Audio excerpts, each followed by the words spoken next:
all good. All good. Yeah, I was going for a nice walk this morning, and I was thinking about a question I was asked at a talk I was delivering a couple of weeks ago on mindfulness.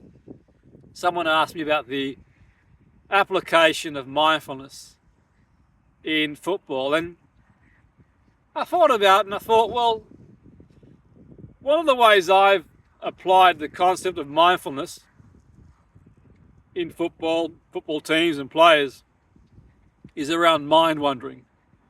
So the mind during a game can wander,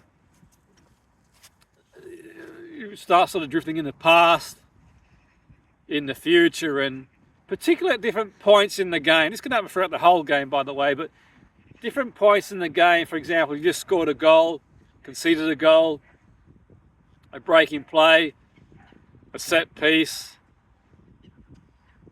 poor refereeing decision, and so on and so forth. And the mind can kind of wander in the past, and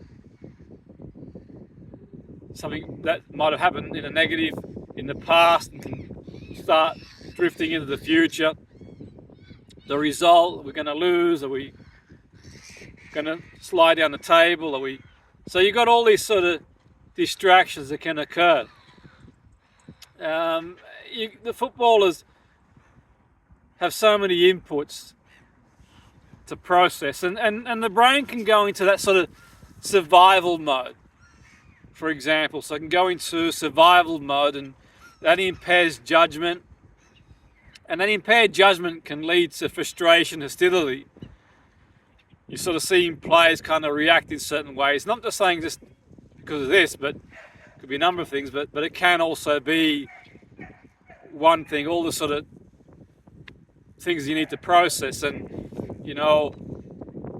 so one of the things to sort of focus on is to fully engage in the current moment. Focus on exactly what you need to do in the moment. And that could be throughout the game or at pivotal situations within the game. For example, you concede a goal, you score a goal. We've seen teams, sometimes they score a goal and they're vulnerable that sort of first 5 minutes, then the other team sort of hits back. You can sort of see sometimes they concede a goal, they can see another one, or at a set piece they switch off. So it's just making sure you're fully engaged in that current moment. What exactly do I need to do in that moment?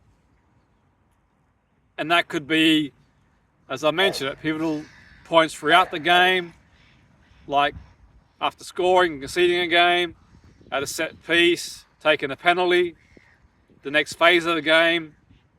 So one of the areas that I've sort of worked with players is, okay, fully engaging in that now.